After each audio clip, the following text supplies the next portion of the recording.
Nuestra historia comienza presentándonos a Kim Jong-un, el actual líder de Corea del Norte, quien tomó las riendas del país siendo muy joven.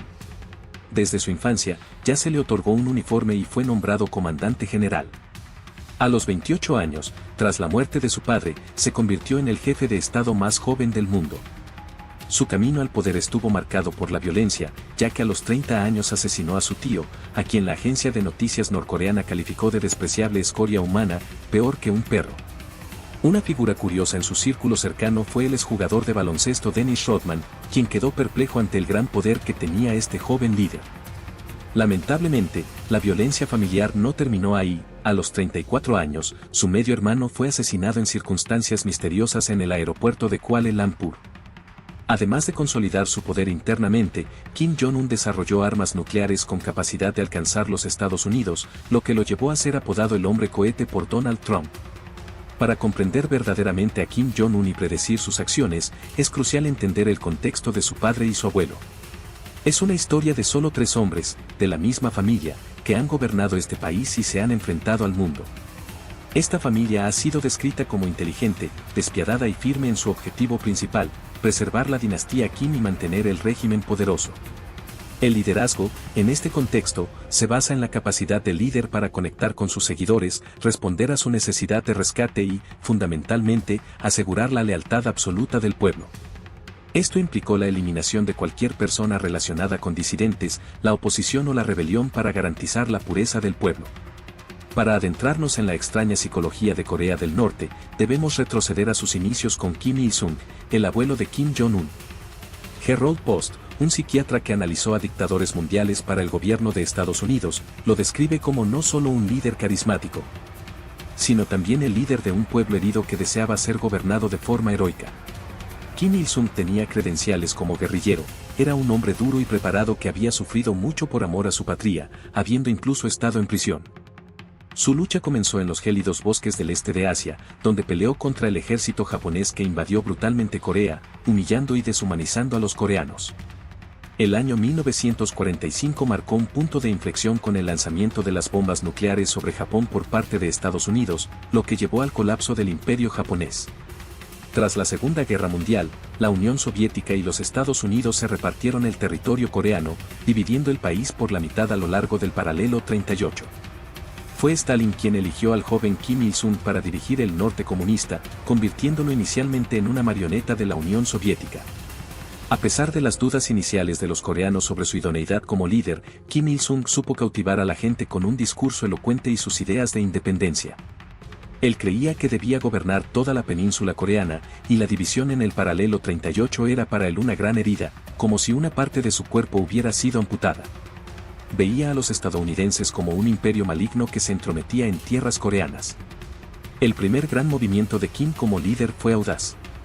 Con la ayuda de Stalin, acumuló grandes cantidades de tanques y artillería y, en 1950, invadió Corea del Sur. Su sueño era gobernar una Corea unificada. Las tropas norcoreanas estaban bien entrenadas, organizadas y tremendamente motivadas. Sin embargo, subestimaron gravemente el poder militar de los estadounidenses y su voluntad de usarlo. Los Estados Unidos respondieron sin piedad. Se dice que los bombarderos estadounidenses arrojaron 200.000 bombas sobre Pyongyang, la capital de Corea del Norte, una por cada persona que vivía allí. Las ciudades quedaron devastadas, convirtiéndose en colecciones de chimeneas. El sueño de Kim de unificar Corea se hizo pedazos en una guerra que duró 3 años, devastando el país y resultando en la muerte de más de 1 millón de norcoreanos sin conseguir nada. En 1953, Stalin, su protector, murió, dejando a Kim vulnerable. Tras la guerra, Kim Il-sung inició un programa para controlar a su pueblo como el mundo nunca había visto. Una de las mejores formas de lidiar con la crítica, según la fuente, era deshacerse de los críticos, ya sea matándolos o enviándolos a campos de trabajos forzados, conocidos como gulags. La crueldad de Kim Il-sung era fuera de este mundo. Desarrolló un sistema de castas llamado Songun, con 3 divisiones: leales, dudosos y hostiles. Si alguien era identificado como hostil, incluso solo por tener un tío o abuelo desleal, la familia completa era enviada al gulag. Cientos de miles fueron sometidos a esto en un intento de purificar a la sociedad coreana. Así, a principios de la década de 1960, Kim dominó a los norcoreanos. La península coreana se convirtió en un enorme experimento psicológico. En el norte, comunismo, economía planificada, dictadura al estilo soviético. En el sur, capitalismo, libre mercado, influencia norteamericana. Inicialmente, la planificación del norte parecía funcionar, e incluso algunas personas se mudaron del sur al norte. Pero con el tiempo, el sur prosperó, haciendo evidente que el sistema ofrecía más dinero y oportunidades. Los ingredientes clave de los dictadores son, según Gerald Post, la paranoia, la incapacidad de sentir empatía y la voluntad de usar la agresión que consideren necesaria para lograr sus objetivos. Kim creía que los surcoreanos anhelaban ser liberados y que lo apoyarían. En 1968, Kim Il-sung intentó asestar un golpe a sus vecinos surcoreanos, enviando a 31 de sus mejores comandos a cruzar la frontera con la misión de asesinar al presidente de Corea del Sur en la Casa Azul. Aunque los soldados de Kim esperaban ser asesinados en lugar de capturados, la misión no tuvo éxito. La reacción surcoreana fue de ira, quemando figuras de Kim en las calles. Necesitando reforzar su imagen, Kim Il-sung recurrió a su hijo, Kim Jong-il, el segundo miembro de la dinastía. Kim Jong-il, aunque excéntrico, tenía un gran talento para la propaganda. Comenzó un proceso para convertir a su padre en un dios en la mente de los norcoreanos, presentándolo como el padre de la nación, quien proveía ropa y comida a cada niño. Toda religión fue eliminada y se inició un programa de construcción de enormes estatuas. Mientras que el mundo sabía de la devastación económica de Corea del Norte, el pueblo no lo sabía, gracias a la oficina de propaganda y agitación que moldeaba la conciencia de la nación. Corea del Norte se convirtió en un reino ermitaño, la gente no podía salir ni entrar, lo que la aislaba y le impedía acceder a información internacional. Así, un potente cóctel de aislamiento, miedo y propaganda elevó a los Kim a una posición de dioses en la mente de su pueblo. Para Kim, los enemigos eran valiosos y debían ser cultivados, ya que era conveniente tener a alguien a quien culpar por los propios fracasos como líder. La amenaza constante de una guerra contra Estados Unidos sirvió para controlar a su pueblo y fortalecer la imagen de Kim como su protector. Esta dinámica quedó clara con el incidente del USS Pueblo en 1968. Cuando este buque estadounidense fue visto en sus costas, Kim lo vio como una oportunidad para demostrar su valía ante su gente. El USS Pueblo era un buque desarmado de recolección de inteligencia electrónica. Los norcoreanos abrieron fuego contra el puente y el costado de la nave con ametralladoras y proyectiles, hiriendo a varios tripulantes.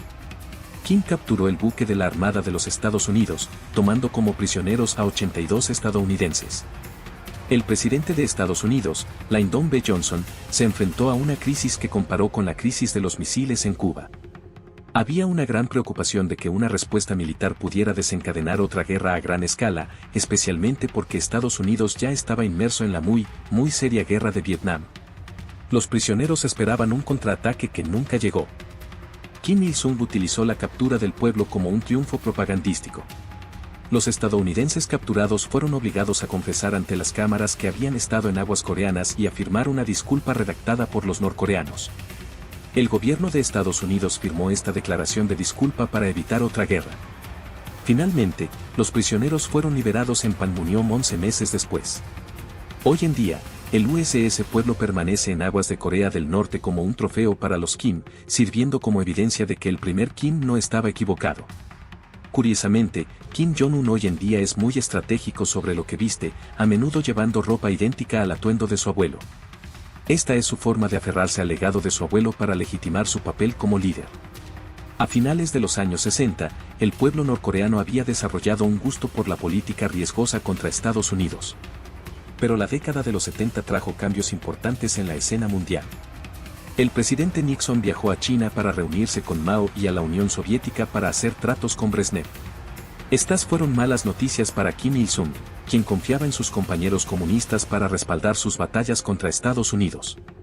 Aunque sentía menos apoyo, Kim siguió atacando a sus enemigos, como en el intento de asesinato al presidente de Corea del Sur en 1974. En 1976, el destino de Corea del Norte estuvo en juego debido a un incidente en la zona desmilitarizada, DMZ, un lugar de sospecha lleno de amenaza mutua y miedo. Se trataba de un árbol de álamo inmenso que bloqueaba la visibilidad entre dos puestos de observación. Los norcoreanos creían que Kim Il-sung había plantado ese árbol. Cuando la fuerza de mando de la ONU comenzó a podar el árbol, los norcoreanos, que inicialmente habían dado su consentimiento, ordenaron detener el trabajo. Según testigos, un oficial norcoreano gritó «maten», y una treintena de soldados norcoreanos tomaron los mangos de sus hachas y comenzaron a golpear a los estadounidenses y a sus trabajadores, matando a 2 oficiales estadounidenses. Estados Unidos consideró múltiples opciones militares, desde bombardear hasta aniquilar. Sin embargo, la decisión final fue la de enviar un grupo de trabajo para simplemente talar el árbol y dejarlo allí para que lo vieran. Esto llevó a la mayor operación militar combinada desde el final de la Guerra de Corea, conocida como Operación Paul Bunyan. Contó con 26 helicópteros armados, jets Phantom, 3 B-52 como protección y 300 soldados estadounidenses y surcoreanos. El portaaviones Midwa también se desplazó a la costa coreana. El presidente Ford, quien aprobó el plan, fue llamado el jefe de la guerra por los norcoreanos. La tensión era extrema, como una caja de leña, cualquier chispa podría encenderla. Se usaron motosierras para talar el árbol y su caída fue un éxito. Los norcoreanos, al ver la magnitud de la fuerza empleada, se retractaron. Aunque lamentaron la muerte de los oficiales estadounidenses, insinuaron que Estados Unidos había provocado el incidente. Este fue un momento crucial. China y Rusia le dejaron claro a Kim Il-sung que no lo respaldarían en una guerra por este incidente y que sería mejor disculparse. Este fue el primer incidente en el que Kim se disculpó por algo, sorprendiendo a muchos. El incidente del árbol demostró que incluso Kim Il-sung tenía límites y que, al enfrentar una fuerza abrumadora, daba un paso atrás. Sin embargo, gracias a su control social y la propaganda de su hijo, este cambio de opinión no importó a su pueblo, ya que él mantenía un control absoluto sobre sus mentes. A medida que Kim Il-sung envejecía, se preocupó cada vez más por desarrollar un programa nuclear. Su hijo, Kim Jong-il, quien había elevado a su padre al estatus de Dios, comenzó a desear convertirse en el líder. Suceder a un padre exitoso es difícil, pero es casi imposible ocupar los zapatos de un Dios. Así, la dinastía Kim ha continuado, construida sobre una base de control absoluto, propaganda y una compleja relación con el mundo exterior, una historia que sigue desarrollándose hasta el día de hoy.